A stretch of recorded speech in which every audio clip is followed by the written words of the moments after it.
da parte de vocês? Não, vou comprar royalty, né? Porque tem uma imagem, sei lá, né? Você tem a barba bem feita, inclusive, por causa disso, né? Com valor agregado. Né? Olha lá, o próprio Hernani já apareceu também. Olha lá. Vai gravar, tem que sair na foto. Bom, excelente. Não, tá todo mundo muito bem. Vamos em frente, vocês estão fazendo ótimo. Perfeito. Positivo. Passo a palavra para o Gustavo. É interessante que todos deixem, né, os áudios desligados aqui. No momento da apresentação também eu vou pedir que a gente desligue as câmeras, só o palestrante fique com a câmera e o áudio ligado. E o Gustavo vai fazer a introdução, certo, Gustavo? Depois que terminando a apresentação do Jorge, vai ter um momento aí para discussão do comitê com o certo, Gustavo? Correto, a gente vai depois deixar um espaço, a gente abre de novo para as dúvidas, né? E aí o Jorge conduz, se ele quer apresentar alguma coisa ou fica só no visual, o estilo que ele preferir, né? E, então vamos aqui, né? Vamos iniciar, né? Mais uma UQ18, né? Última quinta-feira às 18 horas, né?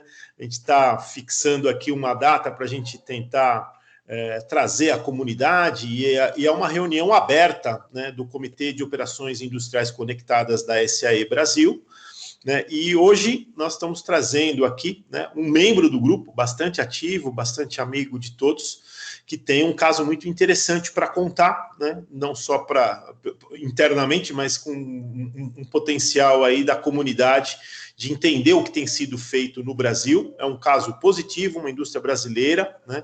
A gente quer reforçar muito a possibilidade da engenharia brasileira realmente fazer a diferença, né? E o tema que ele vai trazer é a visão computacional e inteligência artificial para a inspeção da qualidade na indústria 4.0. O Jorge Grip é da empresa Altasa, né?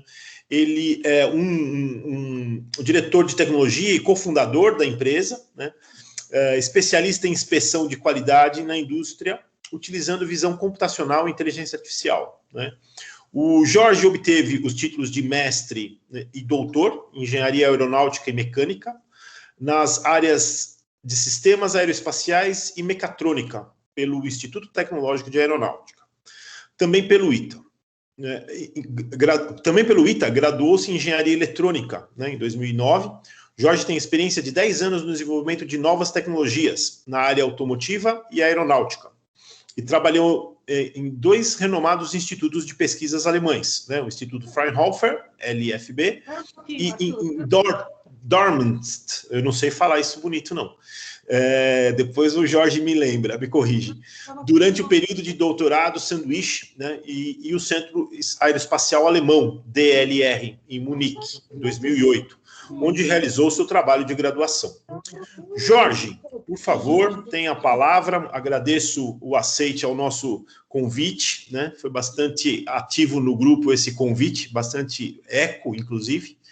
Por favor, Jorge. Obrigado, Gustavo. Obrigado pelo convite e obrigado a todos aqui pela presença, né? É uma grande satisfação estar podendo apresentar o trabalho que a gente tem realizado ao longo desses últimos anos e falar um pouquinho de como a gente pode contribuir, né, para o avanço da indústria, né? Eu vou compartilhar a minha tela com vocês, mais especificamente a minha apresentação. E eu queria só saber se vocês estão enxergando a apresentação em tela cheia. Pode ser? Eu só vou reforçar para pedir para vocês, porque a gente está com esse projeto de posteriormente fazer a postagem da apresentação. Então, para desligar os áudios e as câmeras, por favor. Pode prosseguir, Jorge. Tá em tela cheia a apresentação para vocês?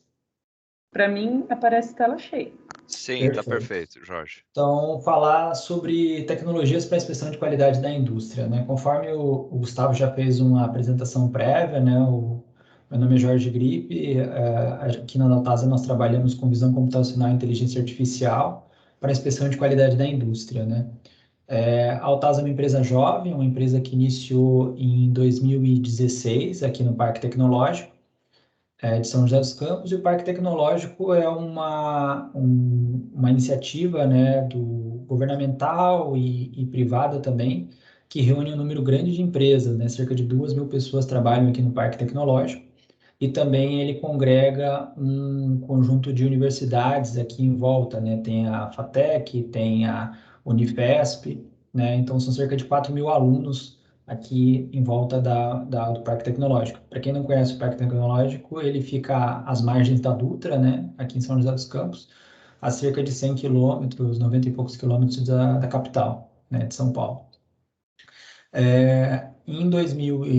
Antes de 2016, né, eu e os meus sócios, o Renan e o Enivaldo, nós trabalhávamos no ITA, num projeto de pesquisa juntamente com a indústria, mais especificamente no Departamento de Engenharia Mecânica.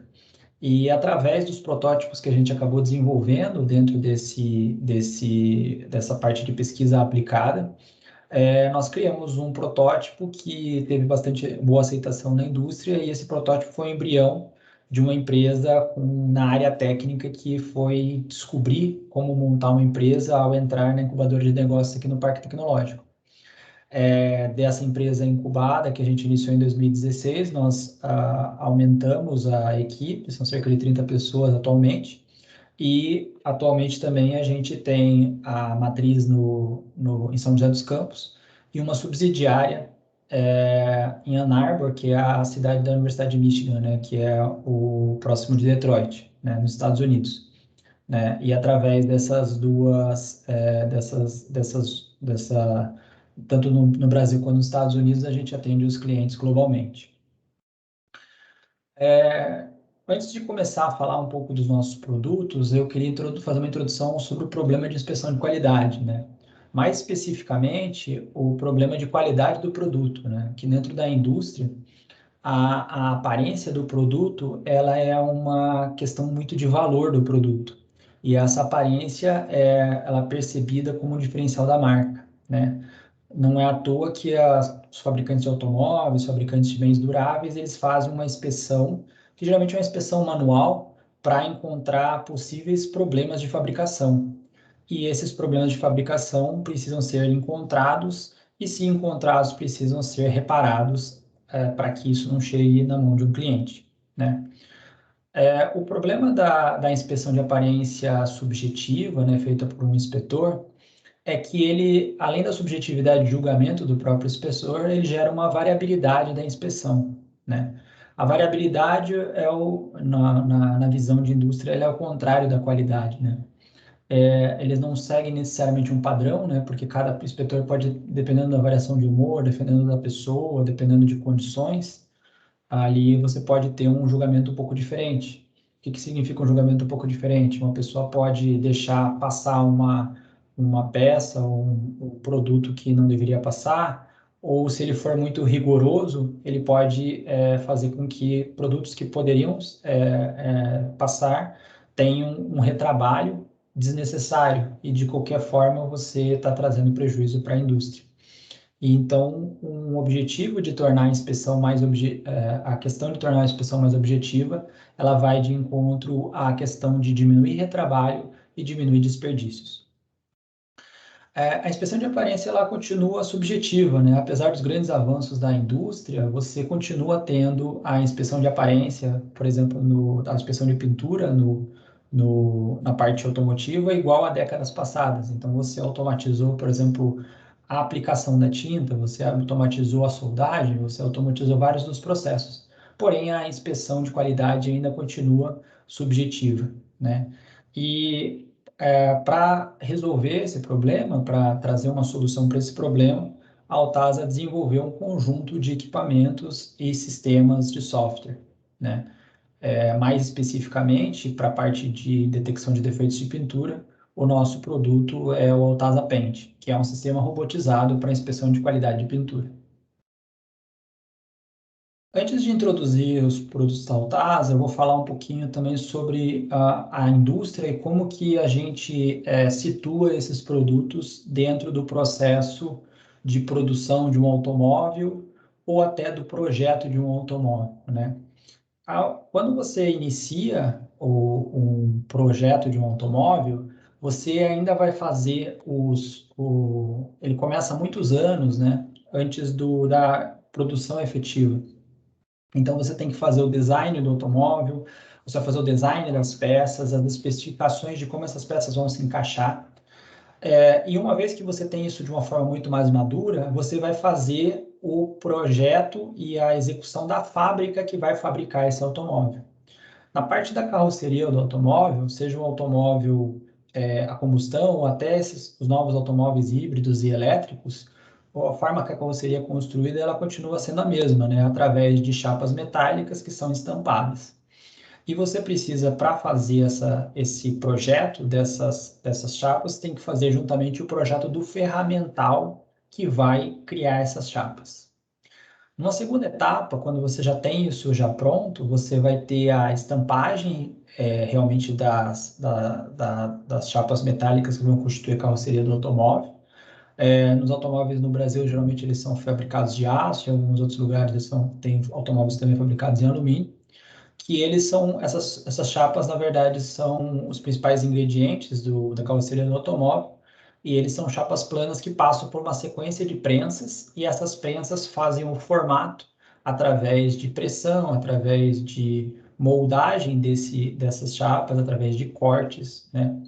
E até chegar no formato final de um paralama, de uma porta, de um teto. Essas chapas elas são estocadas e no momento que você recebe um pedido para fazer um novo automóvel, elas são unidas através de um processo de soldagem. Nesse processo de soldagem, geralmente automatizado, as chapas são unidas para constituir a carroceria do automóvel, chamam de body, né? E esse body ainda é um body white, né? Um carro ainda, uma carroceria ainda sem pintura, que passa por uma pintura no processo posterior, que vai fazer com que você tenha camadas para evitar a corrosão desses metais e também para dar a cor do automóvel e o brilho, né? A cor é dada pela pintura e o brilho através do verniz. Por fim, você coloca todos os componentes do automóvel, sejam eles a fiação, painel, bancos, vidros, suspensão, motor, rodas, e através dessa montagem você chega no veículo na sua versão final, né? Então, aqui é um resumo aproximado de qual é o processo total de fabricação de um automóvel, e mais especificamente eu vou contar um a um dos produtos que a Altasa tem para esses diferentes etapas do processo tanto de projeto automotivo quanto de produção do automóvel. No caso do projeto de ferramental para estampagem, que é aquele que eu disse que são as ferramentas que são usadas para a criação das peças da carroceria, elas demandam de um processo um processo estruturado de como que você vai chegar no projeto de simulação dessas ferramentas que vão gerar a peça.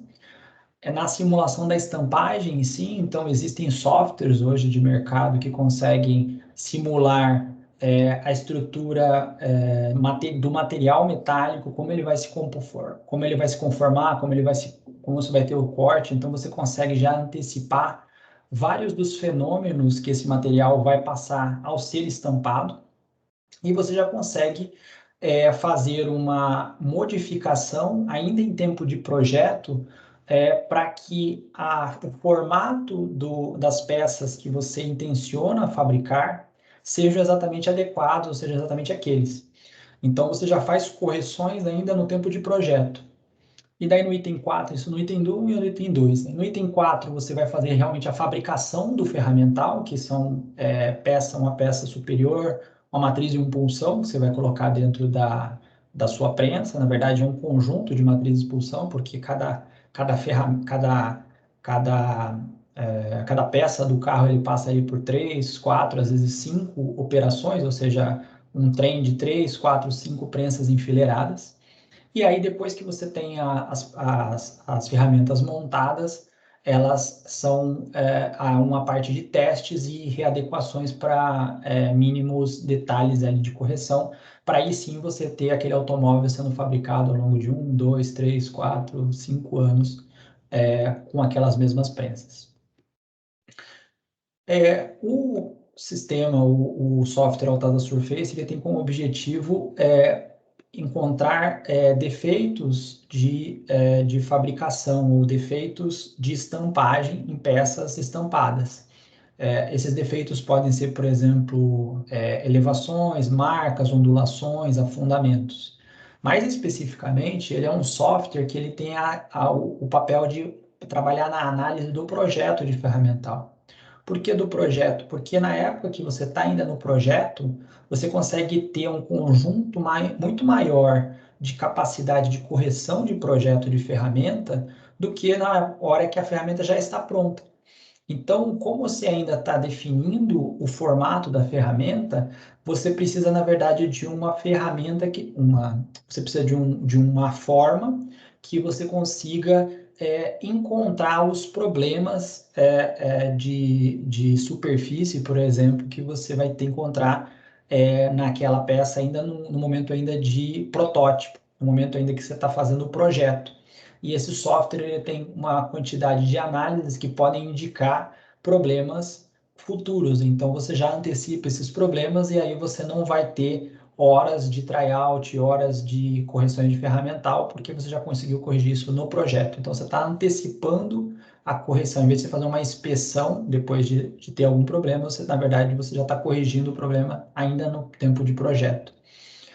Todas as análises que esse software Autodesk Surface consegue fazer são análises tridimensionais, então eu consigo ver variação de curvatura da peça, eu consigo ver um conjunto na verdade, de características tridimensionais dessa peça.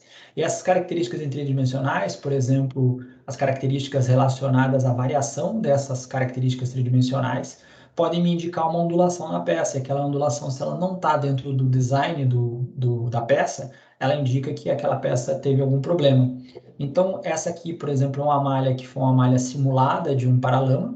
Essa malha simulada de um paralama, ela indicou que certas regiões desse paralama estavam fora do padrão especificado. Então, o que você faz? Você altera o projeto do ferramental do paralama, roda de novo a análise até que você tenha um paralama simulado perfeito. E aí você indica esta geometria de ferramenta que conseguiu gerar esse paralama perfeito para ser realmente produzida. Então, você já antecipou a uma correção que seria talvez muito difícil ou até impossível de ser feita quando a ferramenta já estivesse pronta.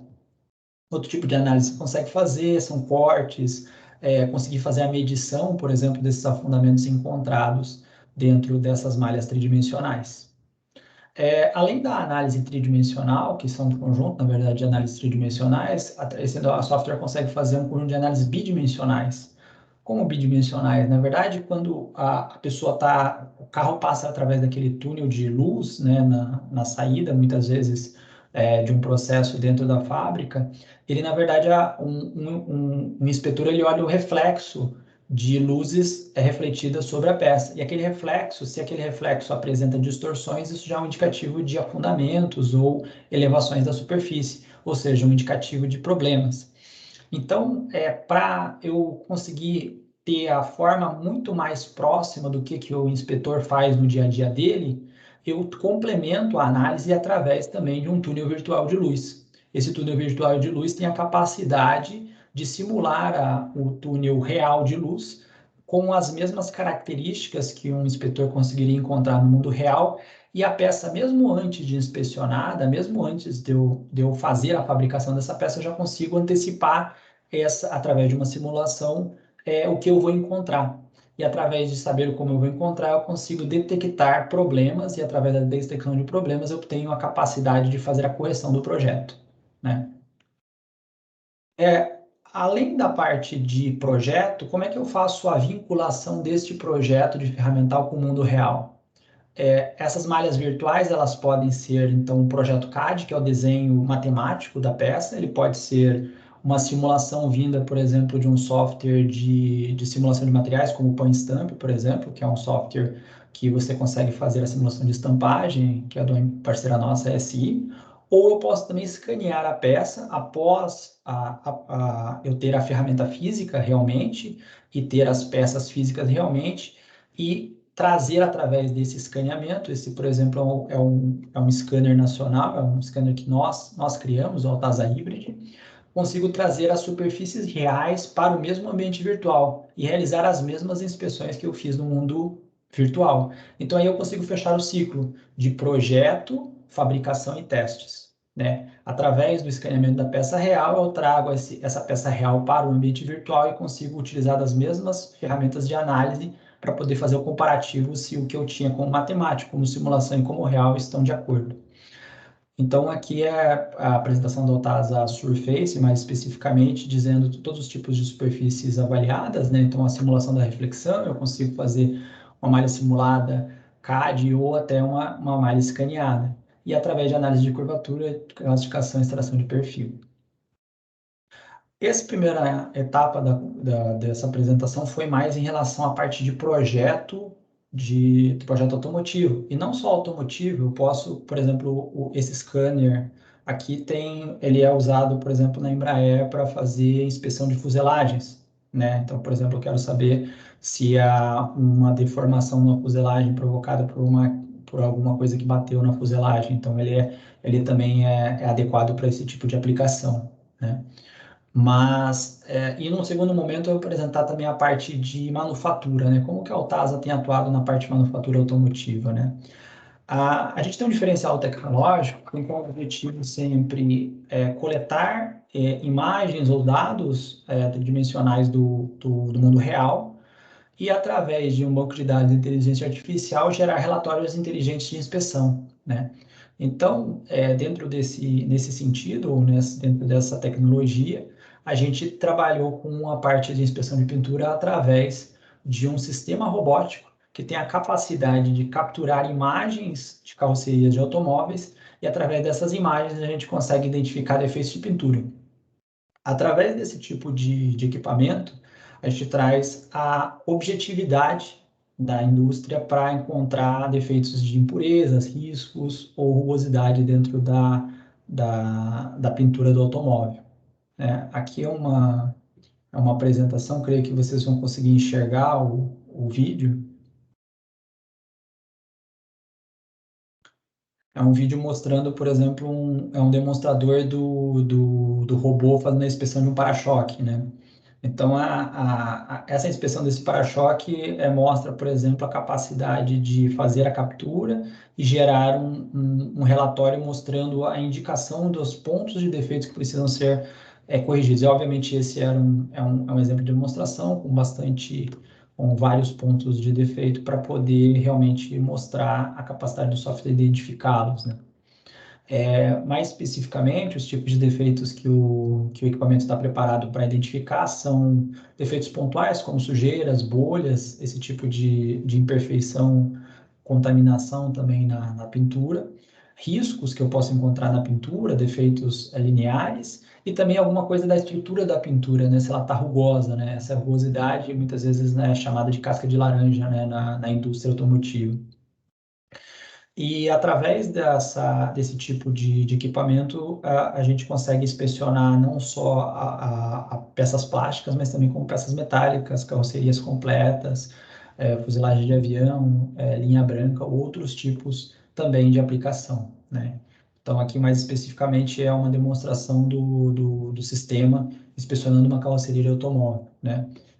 Mais especificamente, essa demonstração ela encontra-se no Parque Tecnológico, né? Então, no Parque Tecnológico a gente criou um laboratório para que os visitantes e principalmente os clientes pudessem ter acesso também a visualizar essa tecnologia, né?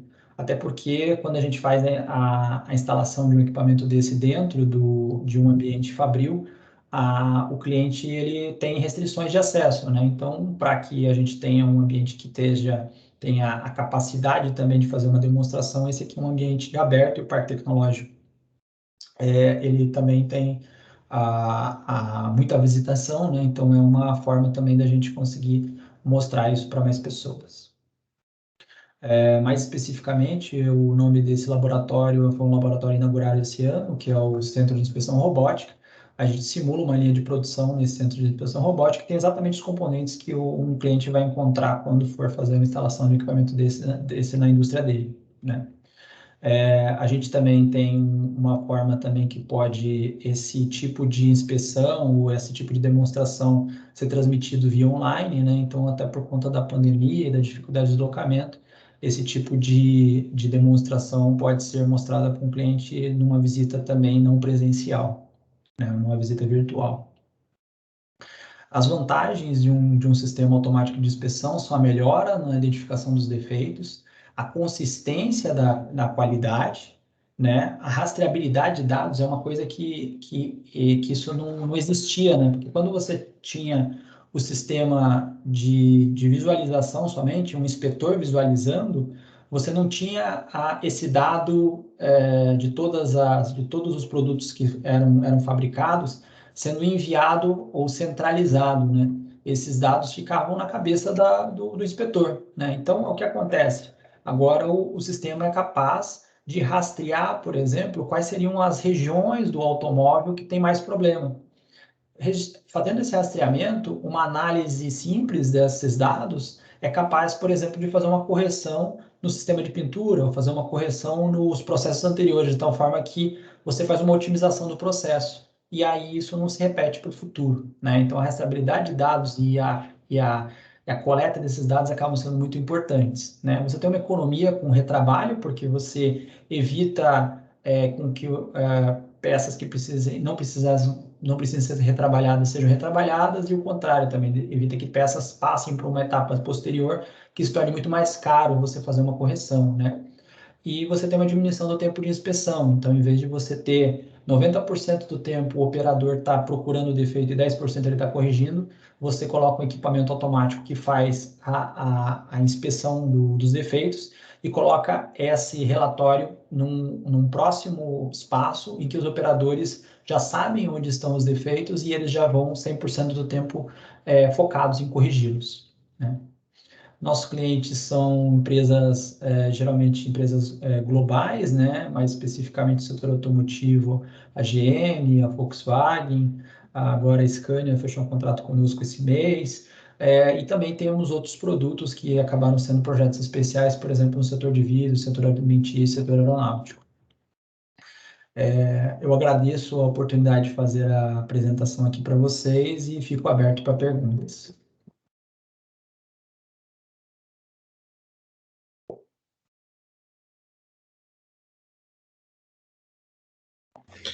Jorge, aqui é o José Nascimento, tudo bem? Gostei da apresentação, parabéns. Uma pergunta para você. Eu também sou oriundo, né, da indústria automotiva, tá, nos meus últimos 11 anos, ainda quando eu estava na ativa, na indústria automotiva, foi na área de qualidade.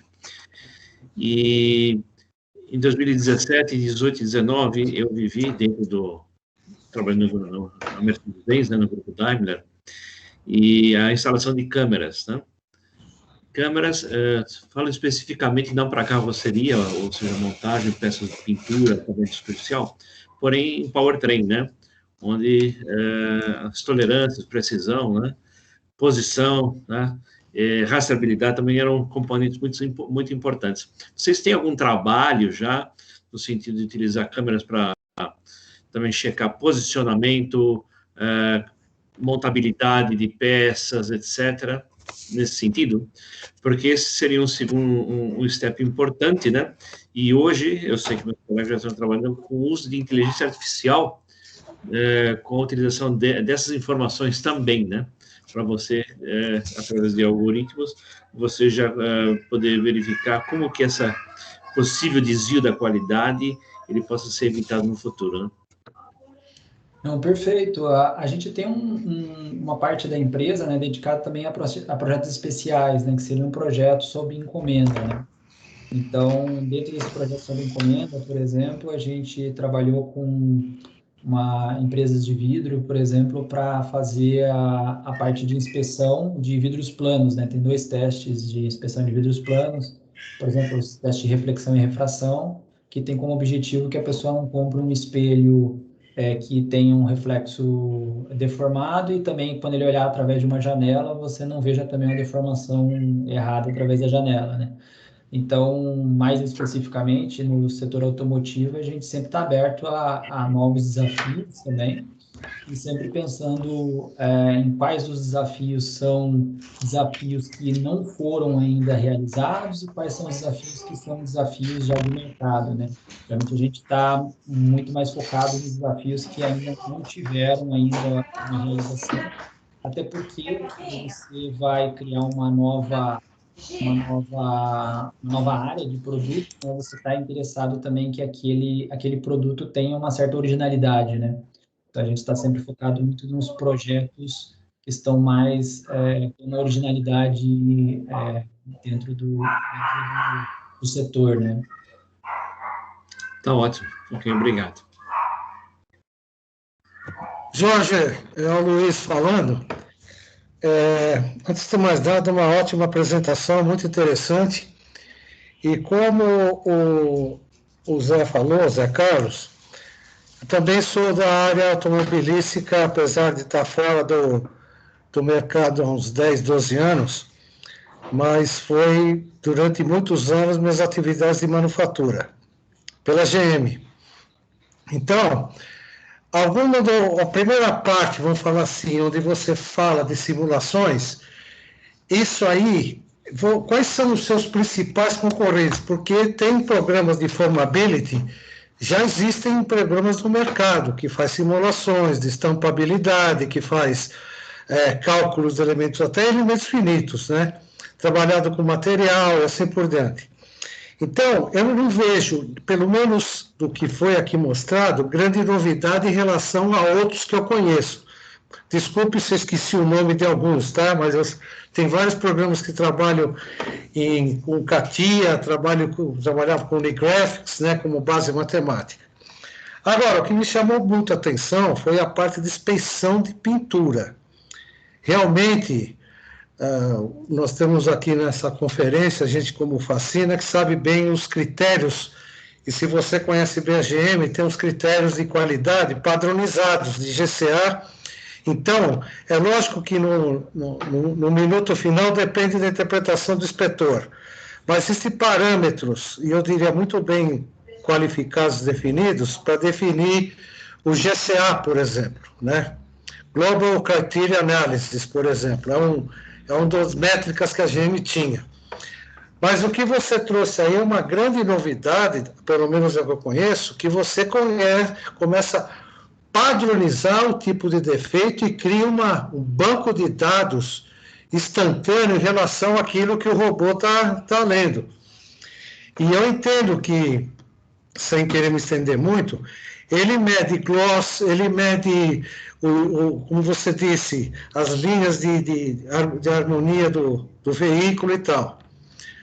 Agora, dentro dessa linha, vocês têm algum plano, tem algum projeto, algum cliente já pediu a parte dimensional por light scanning, onde consegue medir gap e flushiness, desvio de fazer análise de engenharia dimensional de carroceria, com curvas estatísticas de pontos que escapam de tolerância, das tolerâncias porque hoje todos os carros são feitos em cima de engenharia dimensional, o limit stack e assim por diante.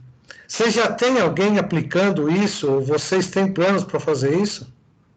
Na parte de gap, a gente já teve alguns contatos em relação a isso. A gente não tem o produto nem o projeto ainda em andamento, mas já teve alguns contatos com esse tipo de demanda.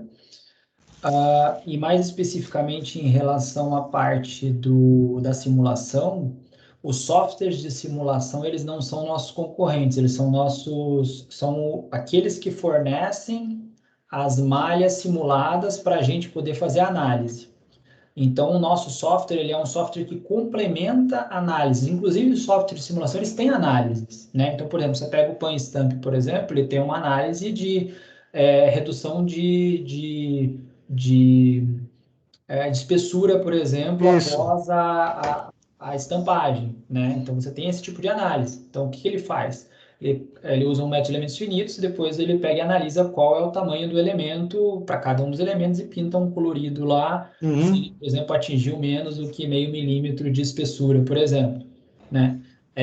Esse tipo de análise, a gente não concorre, a gente complementa. O ponto principal é que a gente traz análises a mais e que essas análises são análises que inclusive essas empresas, elas não ainda tinham e elas não conseguiam ter lentes que pudessem enxergar esses problemas. E se esses problemas não podiam ser enxergados, eles não poderiam ser corrigidos. Eles têm, inclusive, a capacidade de corrigir, porque eles fazem o projeto da ferramenta. Então, eles têm capacidade de corrigir, eles só não tinham capacidade de ver. Então, da mesma forma que no projeto, no campo do real, da fabricação, eu trago um equipamento que consegue ver coisas que outras pessoas não estavam vendo, e esse dado ajuda eu a otimizar o processo. No campo da simulação, eu também trago formas de ver, padronizadas, inclusive, e com critérios claros, que podem também ajudar eles a otimizar o projeto. Então, o teu software consegue fazer essa leitura na peça física, não só na simulação matemática. Sim, sim. No caso da peça física, na parte de inspeção de afundamentos, por exemplo, eu faço um escaneamento, e o escaneamento joga o dado para um sistema, para o campo virtual, né? Para um sistema de cabeça virtual. Agora entendi. No caso da simulação, ela já está no virtual. E no caso do CAD, que é aquele o primeiro elemento, né, que é o desenho matemático, eu também já consigo saber as linhas de geometria através já do CAD, né? Então, o objetivo, na verdade, é um objetivo de agregar, não de dividir, né? Eu tenho, só na parte, por exemplo, de criação de uma ferramenta, eu tenho um conjunto muito grande de empresas, né, que estão envolvidas. Tem a montadora, tem o pessoal de engenharia, de ferramenta, tem o pessoal da ferramentaria, depois, às vezes, a fabricação mesmo da ferramenta é terceirizada, por exemplo, uma usinagem 2D, 3D. Então, tem um conjunto grande. Como que todo esse pipeline de qualidade pode ser comparado? Como que essas pessoas, por exemplo, estão comparando essas coisas? Eu trago uma ferramenta de comparação, de análise, e aí toda essa cadeia de ferramental, ela pode trabalhar e conversar na mesma língua. Jorge, se você tem a GM e a Volkswagen, eu conheço bem as duas do ponto de vista de demanda desse assunto, eu tenho certeza que você tem uma estrada de sucesso pela frente, porque eles são muito criteriosos com essa parte de estampabilidade, dessa preocupação por se não há dobra, se não há encroamento de chapa, se não há refiro de chapa, potencial de ruptura, tensão e realmente, para mim, pelo menos, a grande pulo do gato que vocês estão dando é a parte de pintura, o visual de pintura. Isso aí, vocês estão de parabéns. Para mim foi uma ótima surpresa isso aí. E talvez complementando, Cuccioli, o que você falou, por exemplo, a interligação das informações, né, como você mesmo falou, Jorge, desde o projeto, ferramenta, a produção, né? Porque a automação ela está vindo. Então você produz com automação. Agora você está inspecionando com automação. Exato. Agora que você gera dados, aí você consegue, através da qualidade, melhorar todo o processo, porque você consegue estipular vida de ferramenta, condições, enfim, uma série de coisas. Esses são os próximos passos, né? Que realmente todo mundo tá trabalhando agora no momento, né? Eu acho que é muito bacana, tem um potencial, como o Tiago falou, muito grande, né? E esse é apenas um. A gente está falando de qualidade aqui, ou, por exemplo, em relação ao manufatura, pode ser por logística também, ou por manutenção, enfim. O campo é vastíssimo, né? Verdade. Entrando em sequência aqui as perguntas, o Facina e o Arthur, né? O Facina, uma dúvida, uma pergunta. Fala, Jorgeão, boa tarde. Boa tarde. Tá me ouvindo? Assim, tirei do mudo. Boa tarde, cara, legal, parabéns mesmo. Eu queria que você, sei lá, compartilhasse com o pessoal a jornada do investidor, do startupeiro aqui, né? Como é que foi essa jornada? Como é que veio da academia? Como é que foi o processo de capturar grana?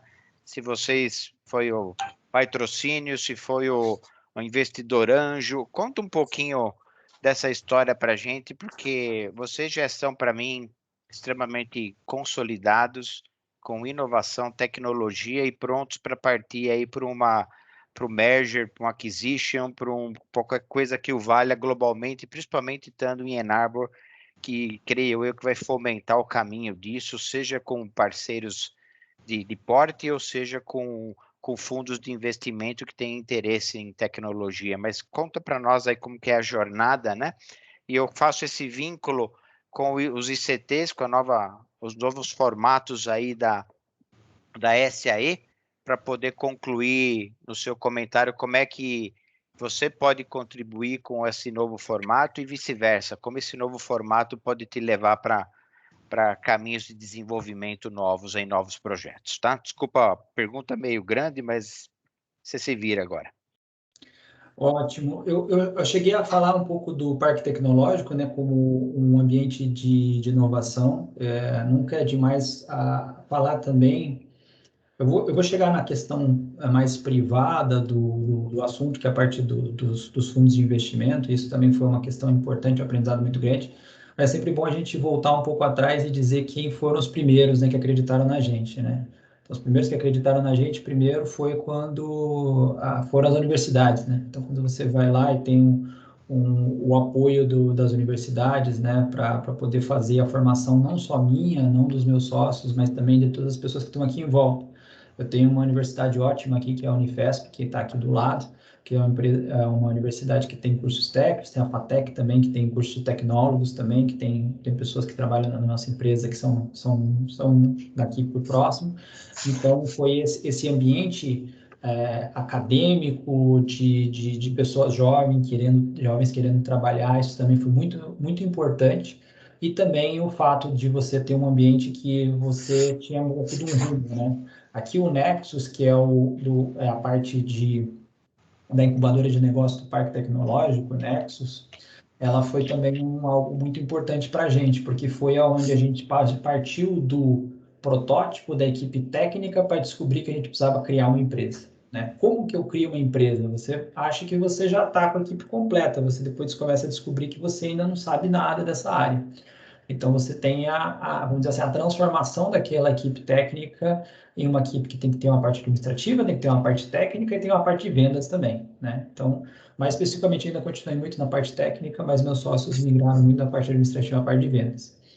E dentro dessa sequência, né, em 2016, a gente teve um apoio muito importante também da General Motors. Ainda na época que a gente estava no ITA, ela foi quem fez a parte de pesquisa, indústria, academia, universidade e indústria. E foi através desse primeiro projeto que a gente foi e conheceu a indústria. E ali a gente descobriu que existia uma demanda, a gente descobriu que tinha uma demanda de automação e inspeção de qualidade, não só na indústria automotiva, depois, mais para frente, descobriu que muita gente precisava disso também. Né? Então, isso foi uma coisa muito importante. Mais especificamente, dentro da General Motors, teve uma pessoa muito importante, que foi o Carlos Sakuramoto, que é uma pessoa que apoiava muito essas iniciativas juntamente com a universidade. Dentro do ITA tem um laboratório chamado CCM, que é o Centro de Competência em Manufatura, da parte de engenharia mecânica, muito competente para poder fazer esse vínculo entre a universidade e a indústria. E aí, quando aquilo saiu do nível mais de um TRL, de uma maturidade mais acadêmica e começou a se tornar empresa, eles tiveram também a generosidade de não segurar isso, né? Tanto a General Motors quanto o ITA. Então, essa foi o principal ponto, né? Ninguém ficou segurando patente, nada, nem dentro do ITA, nem dentro da universidade, nem dentro da GM, nem nada, porque eles sabiam que precisavam que aquela equipe tivesse autonomia para ela conseguir ir atrás. Através de projetos, a gente conseguiu sustentar a empresa pelos primeiros anos e logo em seguida a gente teve um apoio muito importante da FAPESP. A FAPESP, a Fundação de Amparo do Estado de São Paulo, foi extremamente generosa conosco, fazendo com que nos primeiros anos a gente conseguisse ter os projetos, ainda eram protótipos ainda sendo desenvolvidos e parte da equipe conseguiu ser bancada e parte compra de robô, compra de câmeras, equipamentos e tal também pela FAPESP. Mais recentemente também a FINEP, a financiadora de projetos, né, que já no âmbito federal também foi muito importante. E aí, em 2019, surge o Primatec, que é o nosso investidor, né, um fundo que ele tem várias entidades aí que fazem esse fundo, e ele fez um investimento conosco que financiou principalmente a nossa aumento da equipe, aumento da capacidade de vendas e também a nossa expansão para os Estados Unidos, né? Dentro da nossa expansão nos Estados Unidos, a gente descobriu logo cedo que a decisão das grandes montadoras era nas matrizes, e aí se tornou praticamente uma busca de encontrar o melhor lugar.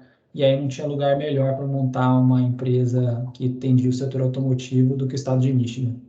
Então foi mais ou menos essa a sequência. E ninguém é bobo, escolhe logo Ann Arbor, né? Que é o mais legal de Michigan. Parabéns, boa. E em Ann Arbor eles também têm uma parte interessante que a gente descobriu, um parque tecnológico lá que chama Spark, que é uma incubadora da cidade de Ann Arbor.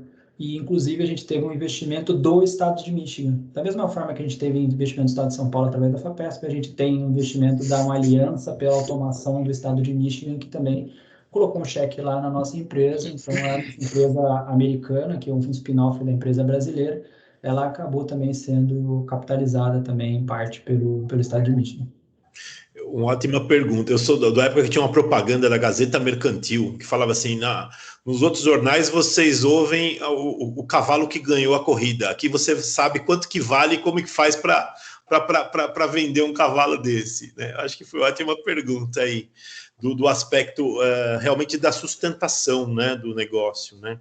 Até falei para o Jorge, eu comentei numa reunião hoje na Fiesp, exatamente desse ponto, né? Que é uma empresa, o termo que eu aprendi na GV é que deixa de ser startup e já entra no scale-up, né? É como deixar de ser uma empresa de ninho, né? E bater asa, né? Então, acho que vocês estão de parabéns, tanto pela assertividade tecnológica, como na assertividade de geração de um negócio, né? Vocês estão montando uma estrutura de negócio respeitando esse ecossistema, né? O Arthur, você tem uma pergunta, Arthur? Tenho sim. Primeiro, parabenizar pela apresentação. Quem vem da qualidade realmente fica muito impressionado com o que você apresentou, e você vai o máximo possível na raiz do problema, né? Quando você fala de olhar o estampo e analisar e dizer, resolver a causa na origem, né? Então, isso realmente é muito, muito bonito. Eu realmente achei muito, muito, muito interessante. A minha pergunta é a seguinte: muito bem, você, por mais que trabalhe na origem, alguma coisa escapa. Isso, infelizmente, na qualidade a gente sabe disso. Por isso que você tem no final uma inspeção que vai lá, o robô verifica. Como é que você usa essa informação para voltar à origem, para corrigir o problema? Como é que vocês estabelecem esse mecanismo de realimentação dos problemas para chegar ao zero defeito? Perfeito. Eu acho que você conseguiu, a questão de experiência, né? Você conseguiu sumarizar muito bem, né, o ponto, né? Ir atrás da origem. A gente começou com um problema de defeitos de amassamentos superficiais em carrocerias automotivas. E a gente foi voltando atrás. E aí a gente fez um projeto numa empresa que ela era simplesmente a parte de análise. E aí a gente falou assim, olha, tem um problema aqui perto da maçaneta do carro. E aí a pessoa falava assim, poxa, mas aí tem um problema. Aí chegamos num caso, o inspetor, ele falou o seguinte, não, mas esse problema aqui, não, esse aqui é crônico, toda hora acontece. Não tem como corrigir, isso aqui toda hora acontece. Aí que a gente foi voltar atrás e falar, não, o problema não é o carro, é a ferramenta que produz o carro. Aí a gente foi voltando atrás. Aí, não é a ferramenta, é o projeto. Não era o cara, porque o que acontece? O cara que é o ferramenteiro, ele tem uma solda e um esmeril, só tem essas duas ferramentas para corrigir uma ferramenta de várias toneladas, ele está embaixo, ele não tem a capacidade de qualidade de resolver a qualidade. O projetista, um arrastar de mouse, alguma coisa assim, ele muda completamente a geometria, mas o ferramenteiro não. Então o problema estava mais atrás. E a gente foi voltando, até chegar na origem, que era a simulação. Então, apesar de você poder ter a possibilidade de ter defeitos mais à frente, você já diminui muito os problemas crônicos, você já resolve grande parte do problema. E um outro problema, uma outra questão que talvez seja importante salientar é que no futuro você começa a mapear o seu problema, você começa a criar histórico, você começa a criar experiência. E infelizmente não era o que acontecia, porque o inspetor estava desconectado do sistema. A cabeça dele está desconectada do sistema. A partir do momento que você conecta uma máquina ao sistema, isso começa a se tornar um dado de gestão, um dado que vai ajudar a otimização. Então, é essa a possibilidade, a resposta é essa, né? Você conectar o dado ao sistema para que isso possa gerar otimização futura. Porque senão acaba acontecendo simplesmente que nunca se aprende, né? Você acha que num futuro breve você pode prescindir da inspeção final? Eu não... no futuro breve, creio que não. No futuro breve, que eu creio que não. Mas você pode diminuir muito o trabalho. Isso é fato. Porque você vai ter que mexer, não só na parte de projeto, como na parte de materiais, trabalhar com tintas, o que cada um está contribuindo para o problema final, né? Então, muito legal. Parabéns, viu? Os problemas crônicos, né? Mas a questão da inspeção... Pessoal, vamos tentar tirar o microfone, quem não estiver falando. E uma das questões da inspeção, ela também é uma questão de confiança, certo? Essa questão de você ir diminuindo a inspeção é uma questão de confiança no processo. Então, tudo é uma questão de ajuste cultural, etc., que as coisas vão acontecendo aos poucos. Mas você precisa começar de alguma forma. E uma das formas de começar é achando causas raízes e mudando processos e mudando procedimentos. Pensar. Legal. Ô, Arthur, eu posso pegar o seu gancho? Eu sei que nós somos tentados a cada momento, quando se fala de uma tecnologia nova, disruptiva, a gente vai do 0 até o 100. É normal isso aí. E tem na TV, né? É normal. Mas não vai do 0 ao 100, né? Dificilmente. Por isso, você sempre vai precisar de alguma coisa, Arthur, seja da inspeção ou não, que eu poderia dizer, talvez, muda um pouco, né, o tipo de atividade que vai ser feita, a formação, tal, mas você vai ter sempre que ter alguma coisinha final, com certeza. E uma coisa que eu aprendo, quando você sobe a régua, né, normalmente a régua fica mais para cima depois, né? Então a exigência vai subir. Né? Subir é fácil. Só complementando esse ponto, é que é muito possível que você também altere os padrões e, na verdade, acaba que o padrão de mercado aumente, e o padrão de mercado aumentando, você, na verdade, acaba se tornando aquele processo que antes não era mercado porque não era possível, aquilo acaba gerando um novo padrão superior de mercado, né? Exatamente. Vamos lá. Débora, você levantou a mão, você quer falar alguma coisa? Uma pergunta? Puxa, eu até quero, mas a gente está com o tempo aqui bem em cima. Tá bom. E eu não sei se é mais válido a gente colocar as questões. O que você acha, Gustavo? Colocar no chat e a gente encaminhar para o Jorge. Ou a gente continua, está muito bom. Se vocês quiserem mais eu vi o Christopher e o Rafael com a mão levantada, não sei se... Eu queria fazer uma referência, mas não era pelo tempo, não. Essa semana nós tivemos o lançamento do SA for Mobility e eu achei muito, muito bacana, muito boa a pergunta do Facina, porque a gente está com esse desafio agora do SA for Mobility, porque existe um ineditismo da SA for Mobility. Nós somos a primeira ICT constituída de uma associação. Então, todos os projetos que você vai encontrar no mercado hoje, projetos submetidos aos órgãos de fomentos, a Embrapi, Fundep, por meio de ICTs, tem um vínculo com a universidade.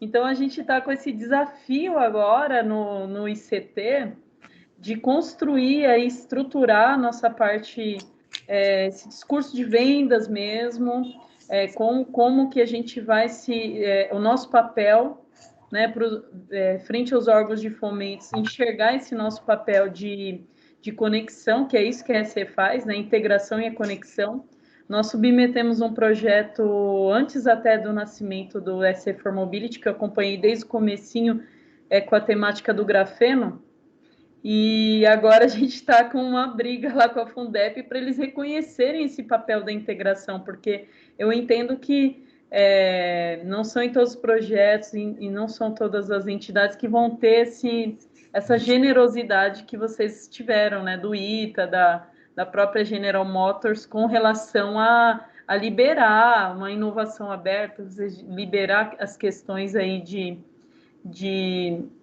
do conhecimento, dos NDAs, enfim. E a gente está com esse desafio agora, né? Porque o projeto foi aprovado e a Fundep quer entender, mas qual é o papel da SAE em tudo isso? Porque as outras ICTs, elas entraram vão ter bolsistas, enfim, tudo se justifica.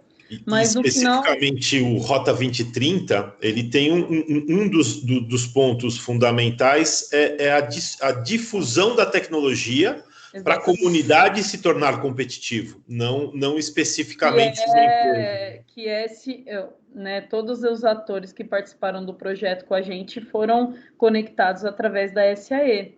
Então, nós fizemos toda a gestão do projeto, mas ainda a gente enfrenta e eu ouvindo você comentar de órgãos de fomento, anotei aqui algumas coisas, e eu vou levar para a gente, porque a gente está se estruturando frente a isso, né? É um grande desafio, que a gente... Eu até falei no grupo do Comitê Central, quando falou-se do SAE for Mobility, que dentro do nosso grupo nós temos grandes expoentes de experiência de fomento, né? Tanto no Rota 2030, como de FAPESP, né? Nós temos alguns membros do grupo que tiveram feitos fora da curva, né? Eu acho que vale a pena a SAE aprender com esses membros, né? E o Jorge tem essa experiência também com FAPESP, né? Que é importante. Isso, não, e fica esse convite, pessoal. Nós estamos no momento de estruturação dos núcleos, né? Já temos 4 núcleos formados. Essa semana passada eu participei da inauguração do núcleo de materiais compósitos. Então, tanto eu quanto o Erwin, né, a equipe que está trabalhando no SE for Mobility, nós estamos abertos, né, esperamos vocês para se conectar com a gente. A gente, né, graças a Deus, a gente começa já com um projeto aprovado, um projeto razoável aprovado.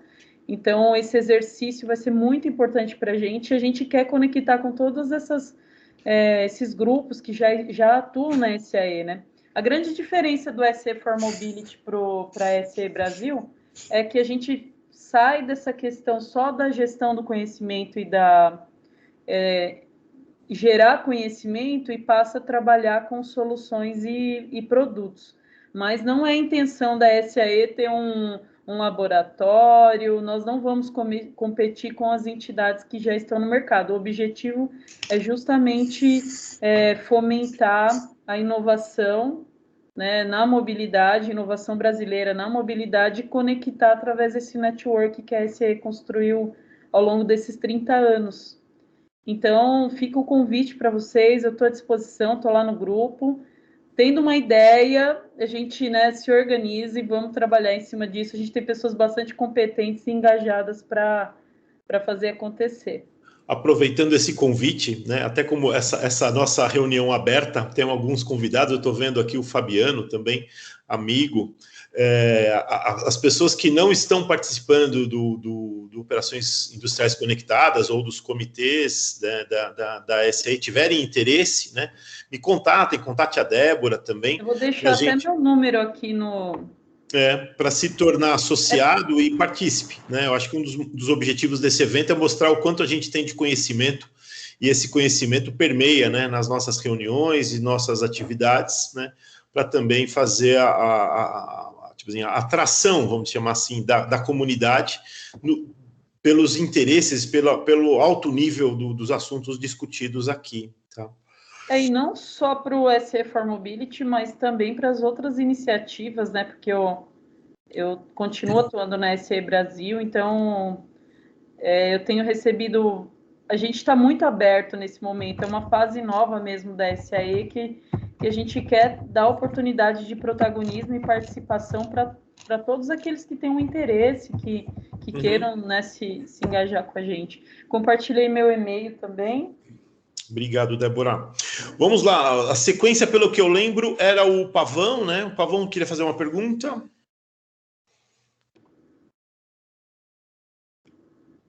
Oi, estão me ouvindo? O Pavão é o Rafael Cardoso, desculpa. Isso. Ah, tá. Não sabia que era. Não tinha certeza se era eu mesmo. Uma pergunta rapidinho, assim, é mais uma experiência de negócio, assim, né?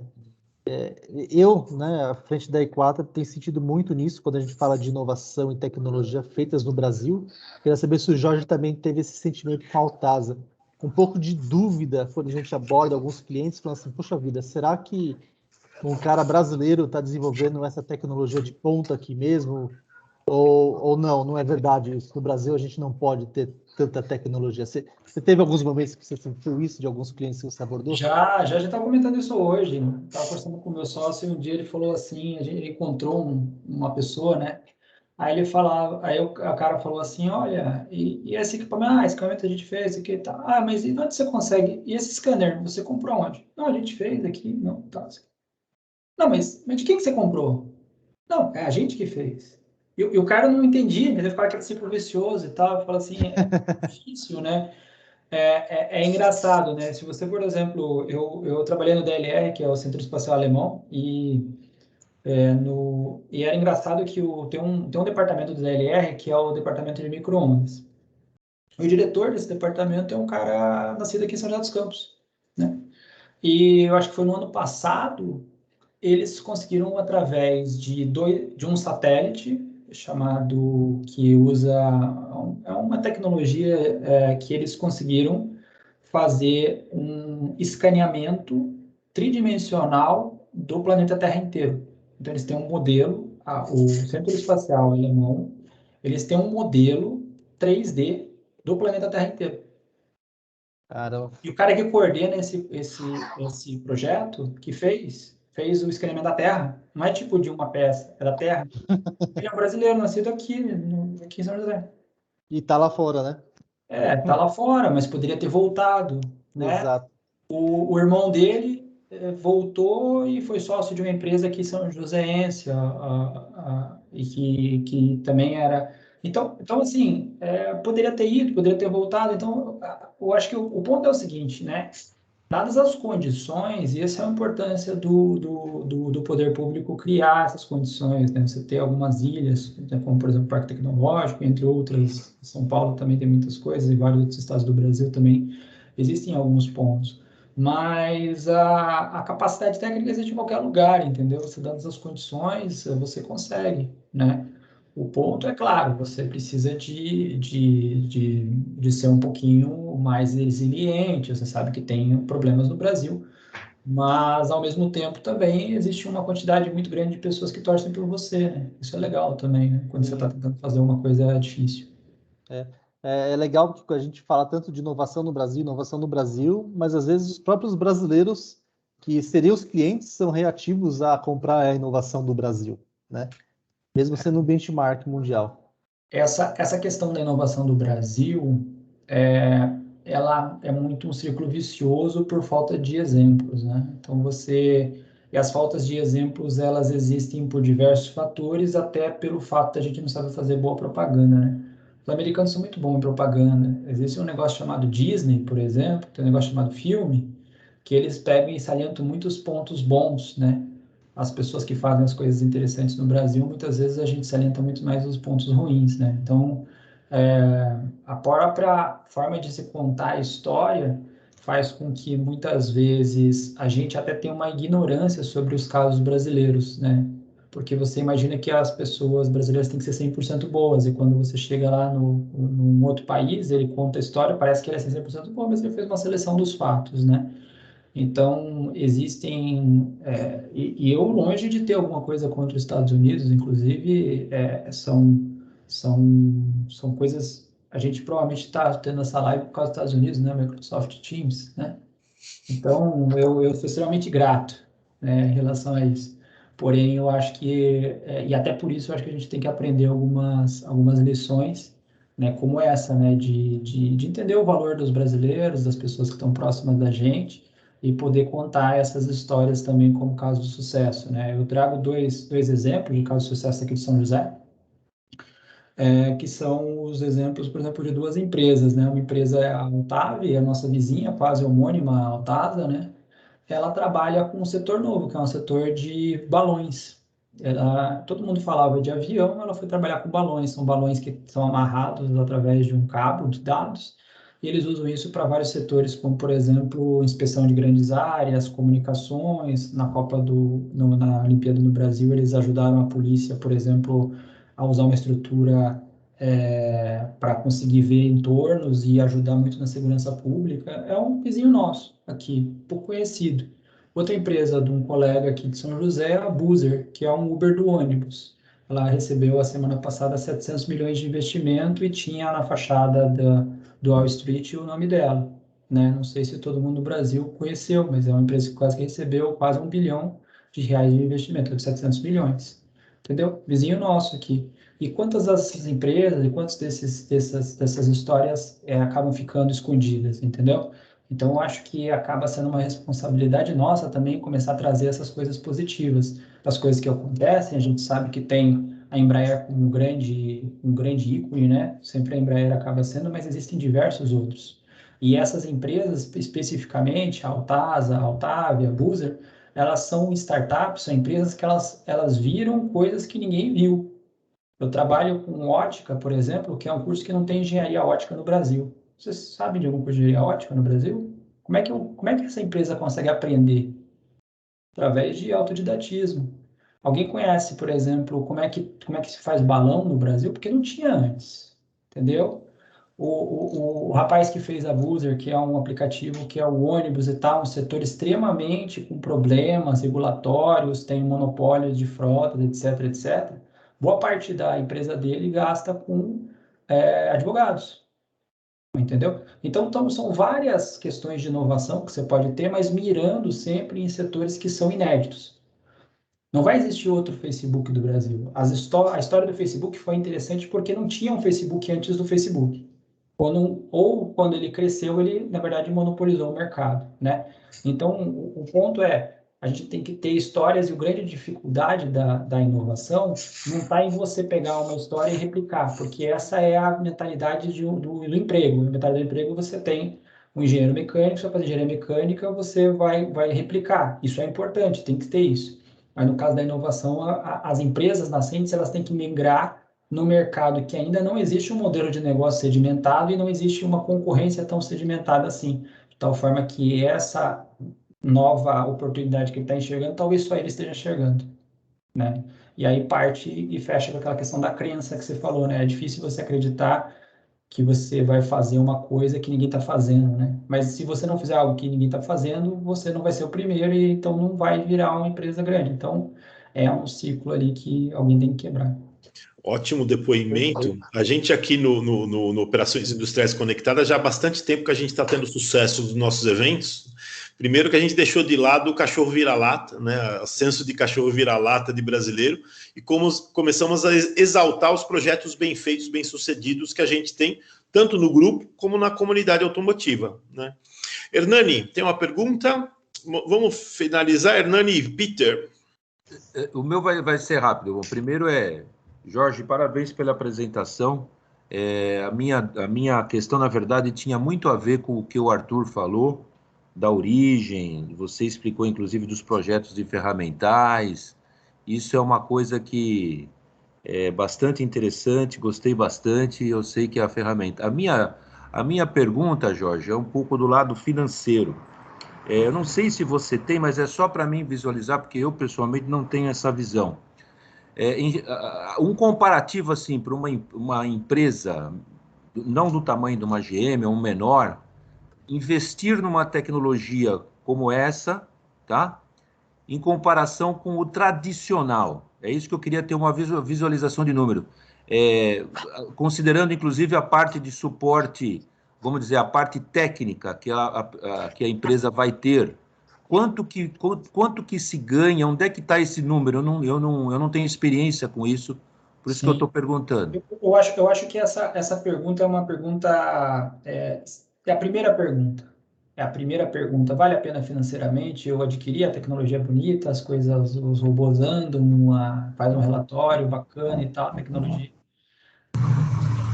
Dá retorno sobre o investimento é sempre a primeira pergunta, né? E aí, respondendo essa primeira pergunta, a gente tem um aprendizado com os clientes de fazer esse cálculo em conjunto, certo?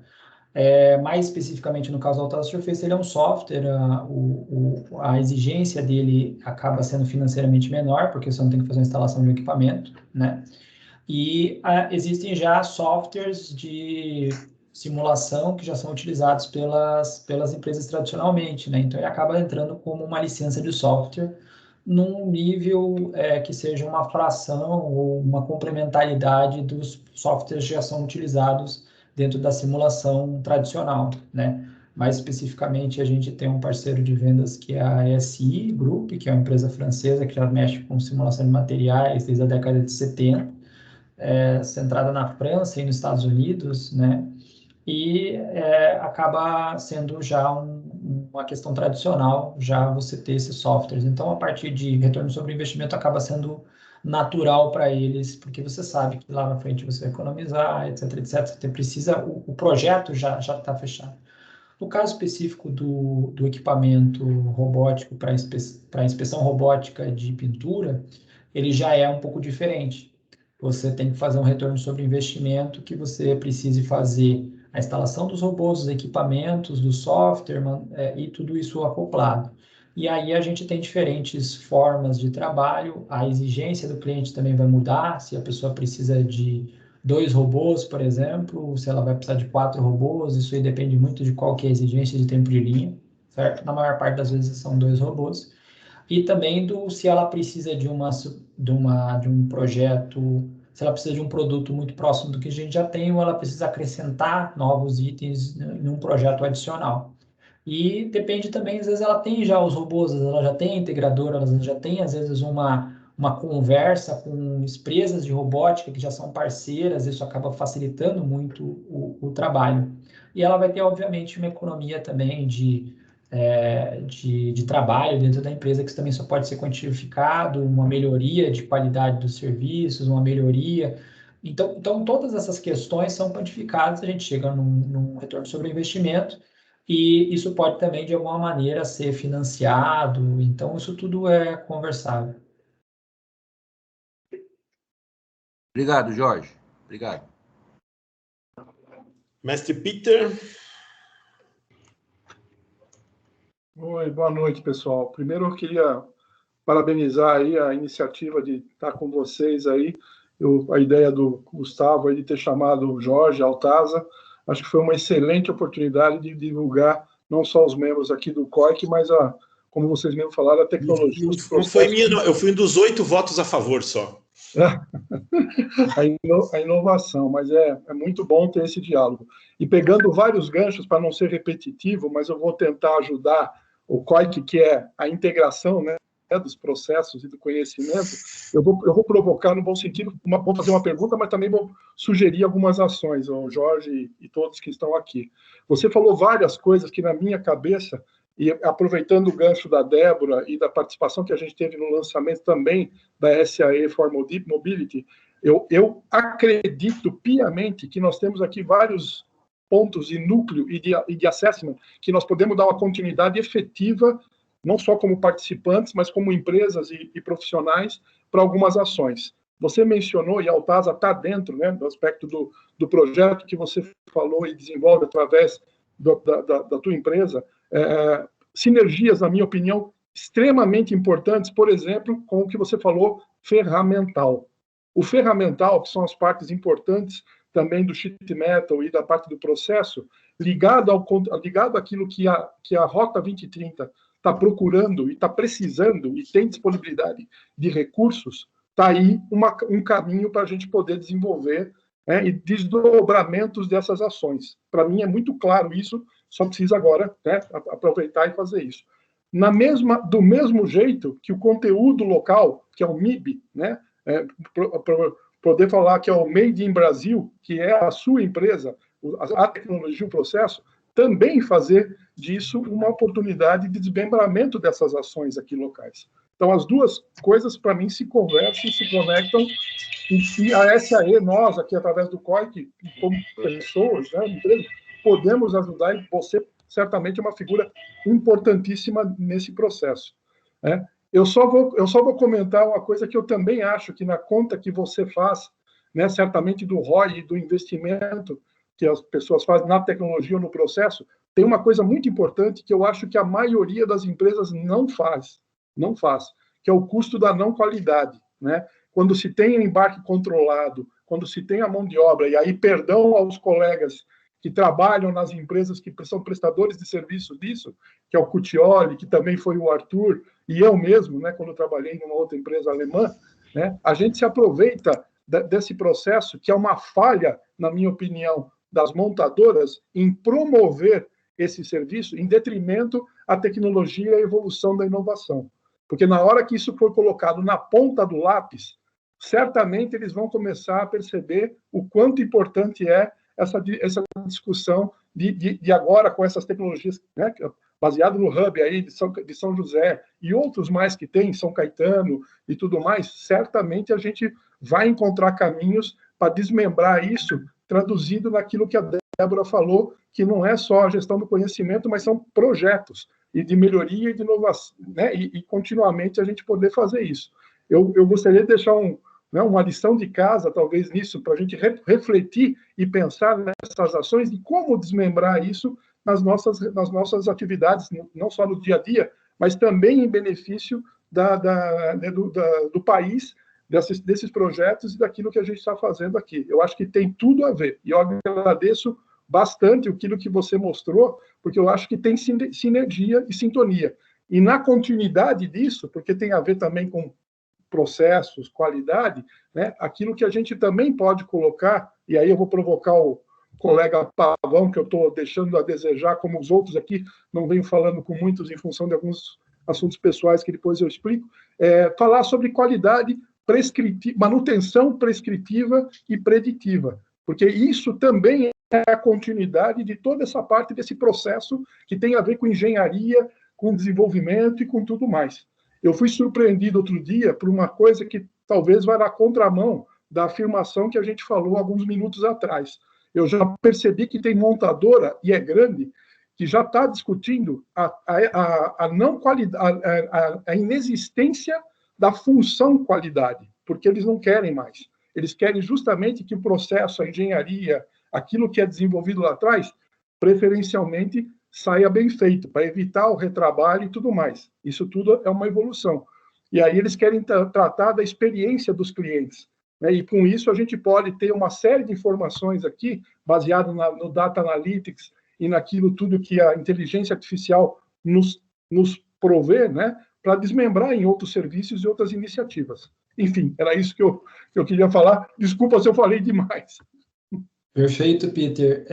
Primeiramente, eu gostaria de te agradecer, né, numa questão recente, né, você também fez a indicação da nossa empresa para um colega seu, né, que acabou entrando em contato, né, por uma questão específica de um produto nosso, né, é sempre muito bom quando você tem um colega, né, que você já conversou com ele e ele faz essa boa indicação, né, do seu trabalho, né. Imagina. Em relação à parte do MIB, né, realmente acho que da última conversa que a gente chegou a ter, eu até falei de participar, né, nos últimos tempos eu não consegui priorizar essa atividade, mas sim é um ponto que eu gostaria de conhecer, sim, até pelos valores que eu entendi que vocês estão levantando, né, em termos de trazer as pessoas, as empresas que fazem a exportação de tecnologia brasileira se conhecer, né? Isso é extremamente muito importante. E, especificamente na parte do ferramental, a Altasa ela participa de um projeto bastante grande, especificamente juntamente com essa iniciativa que está hoje na Fundep, né, do Rota 2030, juntamente com a FGV e principalmente com o ITA, que é nosso antigo conhecido, inclusive, né, desde a época ainda, antes da Altasa, né, em 3 projetos, Decolab, Demestar e MISCAI, né? E mais especificamente o MISCAI tem essa função de trabalhar com a parte de inspeção de qualidade.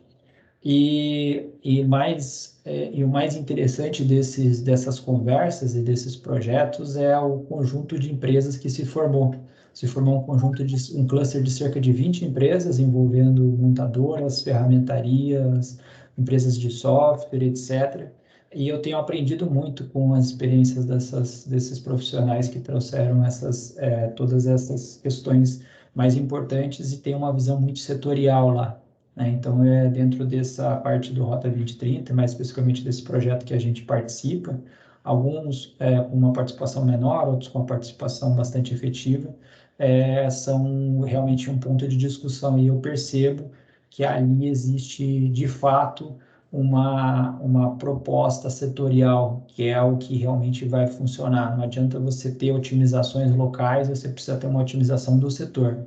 Você precisa ter, porque, por exemplo, o setor de ferramental brasileiro é um setor que tem muito problema, tem muitas dificuldades e concorre em nível global. Então, as concorrências globais fazem com que outros países tenham aprendido a se organizar, a ter formas de trabalho mais cooperativas, e o Brasil tem muito a aprender com outras iniciativas de outros países.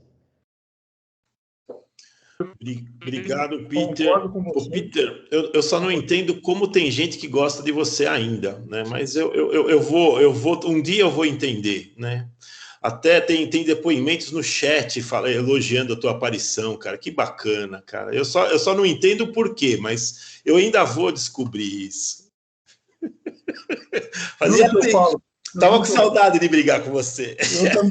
Eu também. Eu peço desculpas pela ausência aí, mas tô explicando. Tô vendo agora que tem como depoimento no chat. Aí eu vou Obrigado, Jorge.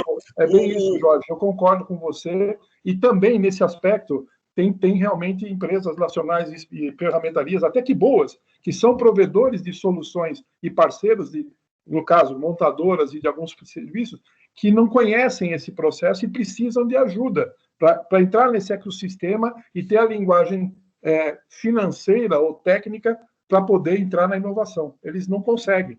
Recentemente, eu fui exposto a empresas coreanas que lá na Coreia eles fazem esse tipo de abordagem muito mais próximo, e aqui eles não conseguem. É isso mesmo. Sim. Talvez a gente precise ajudar. Muitos fornecedores da indústria que eles não têm, vamos dizer assim, eles estão com uma dificuldade de financiamento extremamente radical e quanto menos de conseguir pensar no como que eles vão ser para o futuro, né? Eles estão estão precisando resolver o dia de amanhã, né? Exato. Então, até por isso, esse tipo de iniciativa, o próprio Rota 2030, que tem como foco, né, os fornecedores, ele é tão importante, né, para poder colocar à luz não só a montadora, né, que tem as suas capacidades maiores, né, de investimento tecnológico, como também os fornecedores, que, na verdade, a montadora sobrevive com os fornecedores. Então, todos têm Exato. Fazer aqui um comentário rapidinho antes da gente finalizar, né? O Ichikawa da Lib, né, falou que trabalhou até na Embraer e conheceu essa troca de informação que tem no Parque Tecnológico e está elogiando a nossa iniciativa de troca de informação aqui. E são convidados como esse que a gente quer atrair. E eu queria, levantou a mão, depois se escondeu aqui, o Fabiano. Quer falar um pouquinho, Fabiano? Quer fazer uma pergunta? A última pergunta. Primeiramente, eu gostaria de agradecer o convite aí, Gustavo. Realmente foi uma apresentação sensacional do Jorge, uma iniciativa e um desenvolvimento maravilhoso, né? Parabéns, Jorge, parabéns mesmo. E eu estava comentando até mesmo do próprio Hernani e do Peter que entrou no assunto.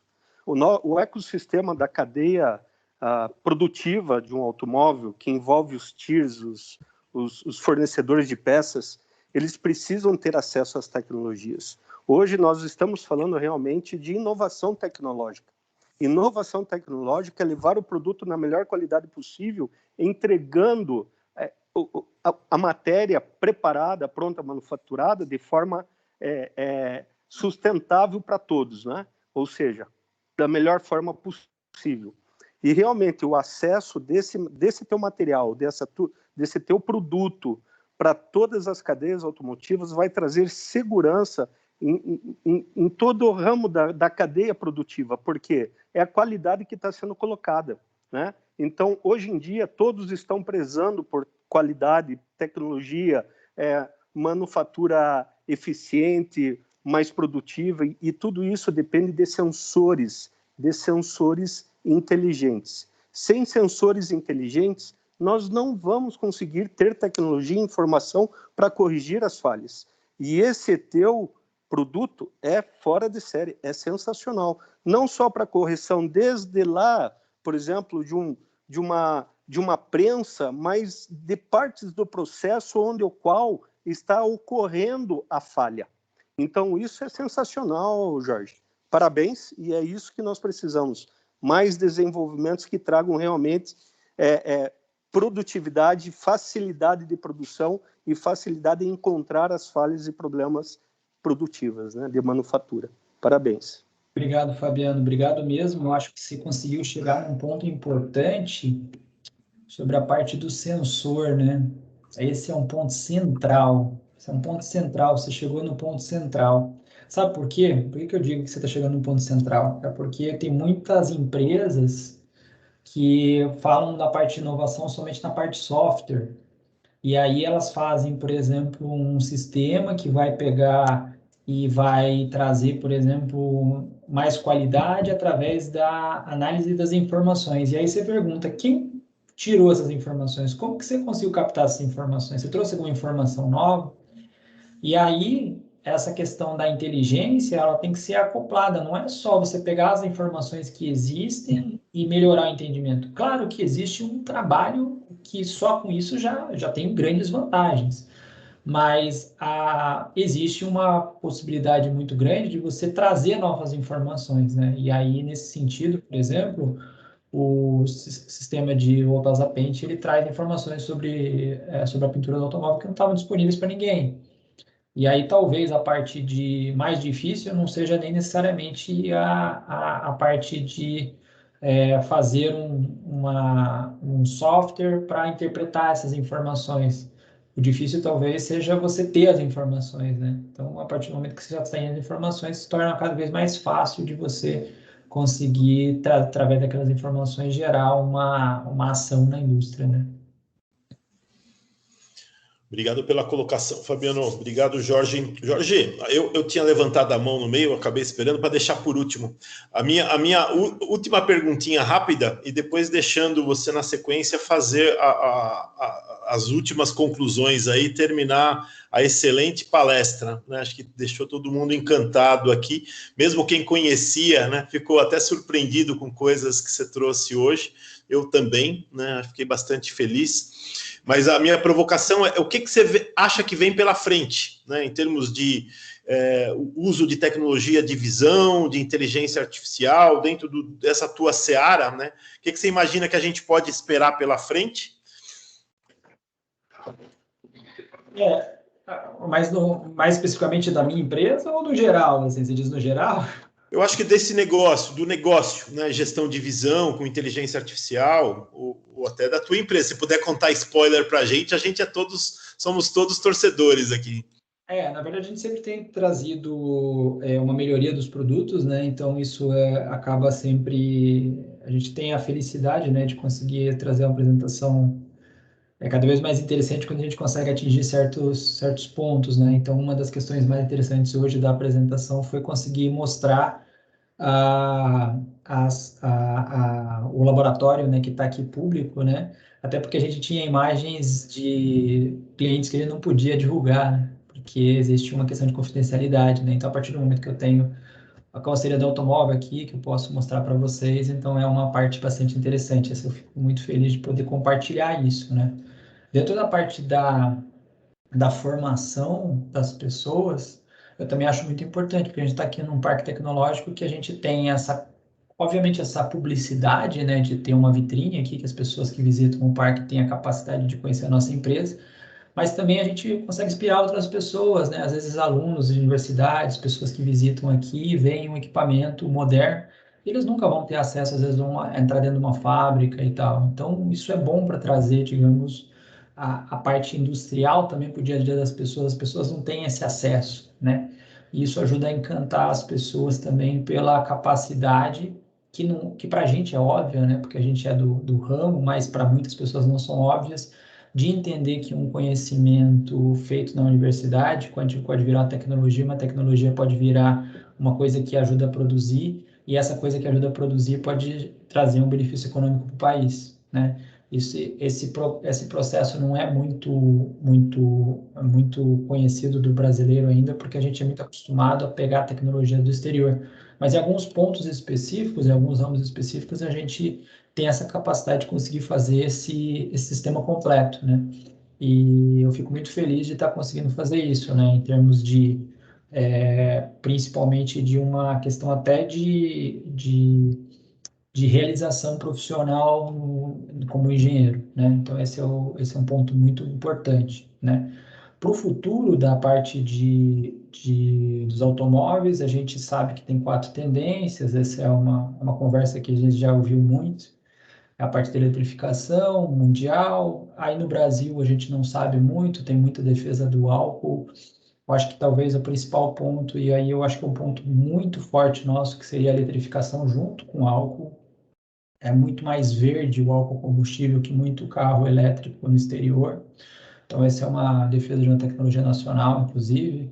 Inclusive, o motor a álcool foi desenvolvido aqui em São José dos Campos pelo Urbano Stumpf, que era lá do CTA, inclusive é o nome do aeroporto da cidade, né? Então, é uma coisa que também as pessoas têm que conhecer um pouco da história do Brasil, das pessoas que fizeram, né? Outra questão é a questão do infotainment, né? De você ter cada vez mais, a partir do momento que de coisas dentro do carro, conexões, conectado, o carro cada vez mais conectado, né? O número de componentes eletrônicos, o carro se torna cada vez mais um bem que tem muita eletrônica no mercado. Isso aí é uma tendência óbvia.